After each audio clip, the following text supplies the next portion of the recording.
Action. Shalom. We're here at the Cloisters Museum, Fort Tryon. Speak a little louder. Yeah, we're here at the Cloisters Museum, Fort Tryon, and pretty much this is a medieval art museum, and they have different icons. You know, they have different period pieces from the Renaissance all the way back, you know, to the 11th, 12th, 13th, 14th centuries. And you know, when you go in there, you can clearly see that all those images of those people in there, you know, whether it be a picture or a statue or fresco or whatever, they're all black. Yeah. You know, and then when you tell these so-called white people that those images are black, they look at you like you have three heads because they figure that they've been taught that the white man rules Europe, you know, and that the white man pretty much runs everything, that he's God and everybody else. So they really don't accept the fact that the black man ruled Europe. There were actual kings and judges and rulers, you know, chancellors and knights, you know, sitting at the tables, sitting on their thrones, you know, ruling, and pretty much we had white people in slavery at that time, you know. The devils had to learn how to rule anyway. They had to learn from somebody. You just don't wake up one day and all of a sudden you become a ruler. You have to learn by your former rulers. You have to learn their ways, man. That's right. Like the reason why Ptolemy the First soda during his period after Alexander had died, they had built up a library in Alexandria, Egypt. Right. And they took all the nations that they took down, they took their information and put it in that that library. Right. All right? And you had all the scholars, the so-called wise men. That was a place to be. That's right. As far as being an intellectual is concerned, that was a place to be.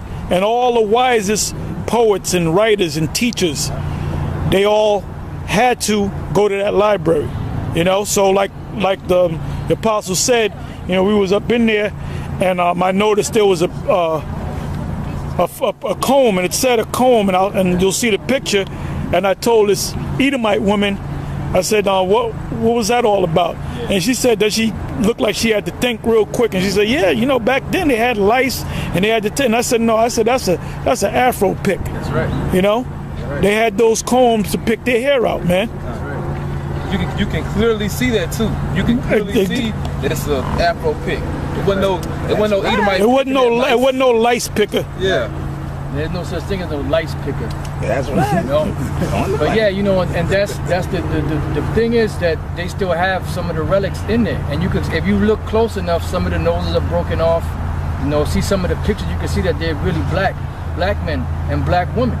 See, because you think that straightening up the hair of the black man's hair was something new to this century. Yeah. Jake was straightening their hair out back then. Yeah. You know, they were pulling it, straightening it out.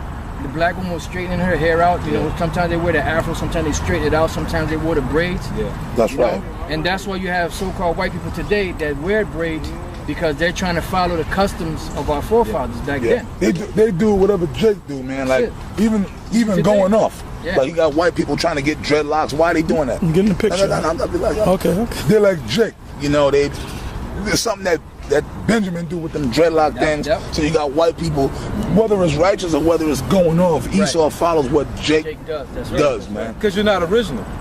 You're not original. You're a devil. What was said about Cain, a fugitive and a vagabond. You'll be in the earth. You're a traveler. And you're a fugitive from justice, but you steal everyone's culture, mainly ours. Every time that we came into power, you would take everything that we had. And here it is, we're in this medieval castle. You can plainly see that was us. Yeah, they're looking at us like, what the hell are we here for? We looking at our foreparents, man. Right. Like when we first went in there, you had the old Edomite woman, a so-called Jew, and all these museums are set up by so-called Jews, led by David Rockefeller.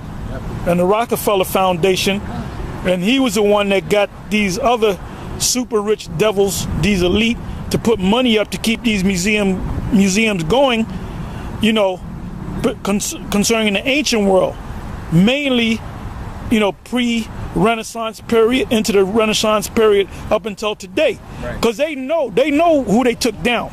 You know. That's right. You know, and basically it's pursuant to Bible prophecy. So you have to remember that everything that took place in the history, that you just deal with certain periods of history.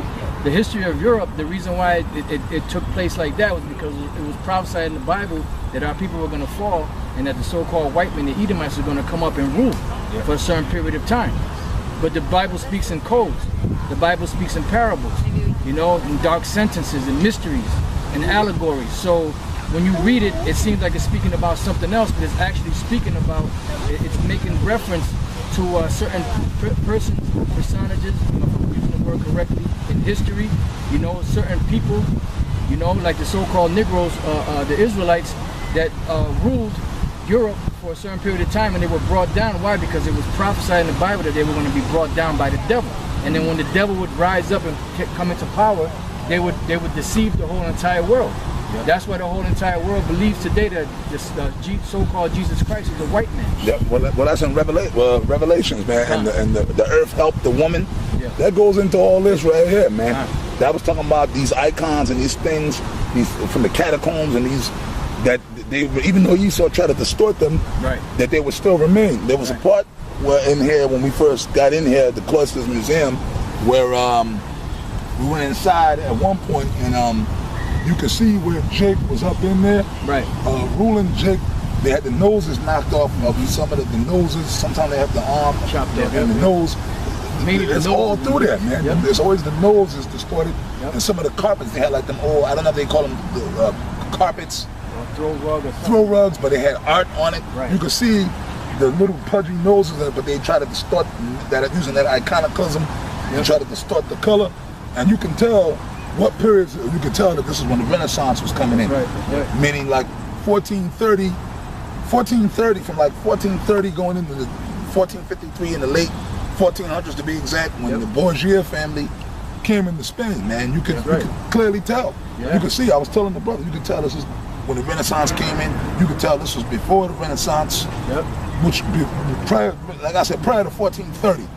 That was like before the Renaissance. Jake was still ruling. Matter of fact, Jake was still ruling after the Renaissance, man. Because like we said, it didn't happen overnight. Like back in One West, the way that they would teach, you know, the high priest Ariah and them, they were saying the right thing.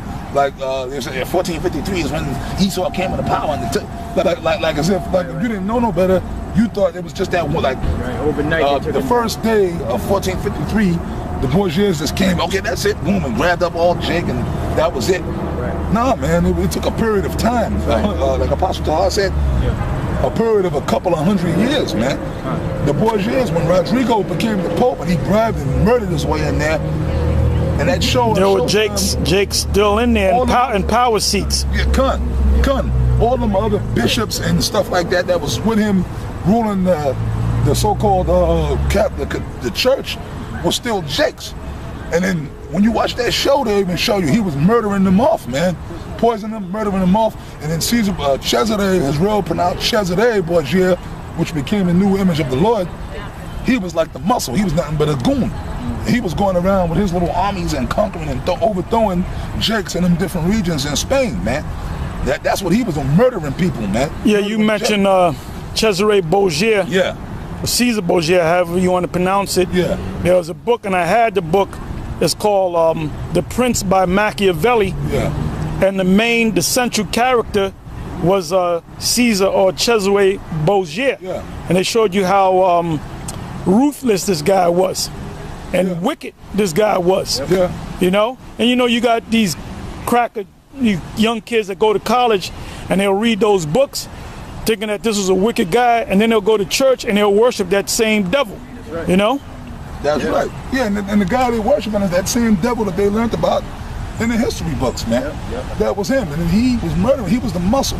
And then his father tried to get him into that religious aristocracy and set him up, I believe, as a bishop or something like that.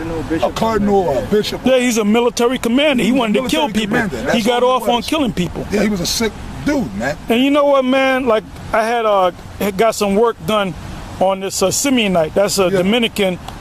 This dude was so dark, you would think he's an African, and his wife is just as dark as he is.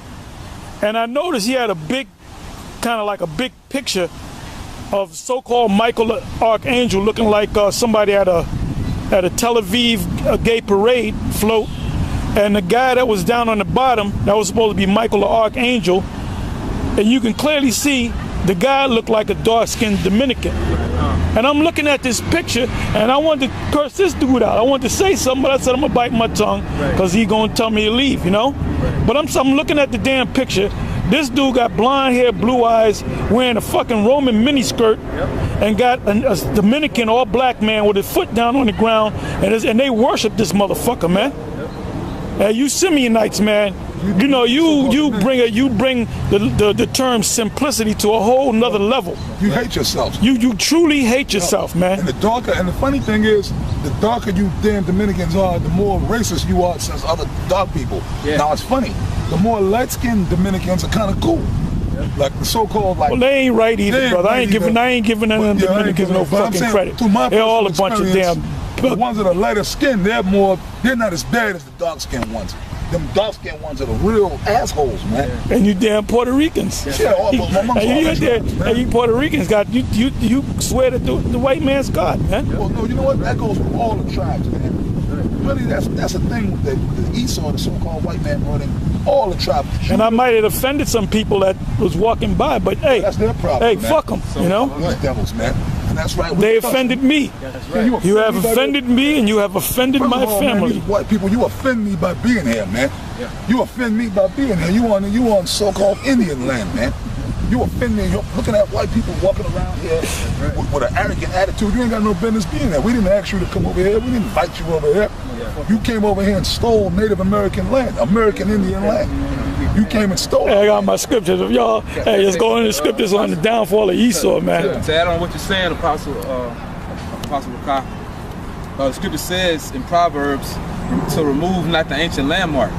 I looked that word landmark up on the blue letter, and it means territory or land. Yeah. All right, because you have an actual landmark. For example, the Eiffel Tower or something that's used to guide you and navigate you to a place, and so you know where you're going.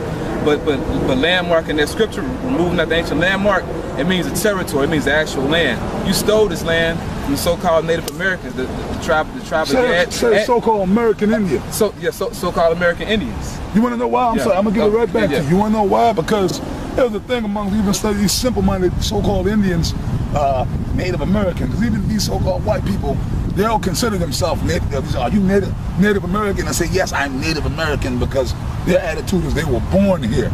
So if you're born in a place, you're native to that place because that's where you originated from. So now white people are calling themselves Native Americans now. Well, wait a minute, we are Native American.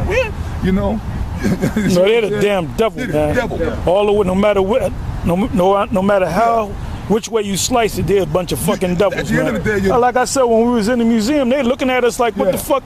And you had them Simeonite guards following us around, man. Like we were gonna rob something, you know? Yeah. They was watching us like a hawk. Watching us like hawks. The real thief of the earth is the so-called white man. The proof is right inside of the museum. Yeah. So I just wanted to make that quick. So-called American Indian, meaning the people that were here when you white people came over here. Like General Yana, you white people, when you came over here, the people, the so-called Indians that were here when you got here, okay? You came and set up shop and stole, man. And stole everything and murdered us and poisoned us, was popping out women. Yeah. Hey, well, all you other camps, all you fuck camps out there, you know, that say, get on us about, dealing with white women and all that. Look, in the kingdom of heaven, and before the kingdom of heaven, we're going to be popping these white women. That's right. The finest of these white women, man. That's right. Okay? And we're going to kill off your husbands. That's right. Okay? Now, you don't have to pop them, man. Yeah. You can deal with that black woman if you want. You don't have to pop them. We'll be GMS got it. You know? Yeah. We're gonna be getting all these women, man. Right. The ultimate, hey, to know that you took down a nation is to take their women down. Once you put the rod to a woman or the other nation, that means you got them. That's the ultimate act. Okay? They did it to our women. That's it. That's it. We will be popping your women.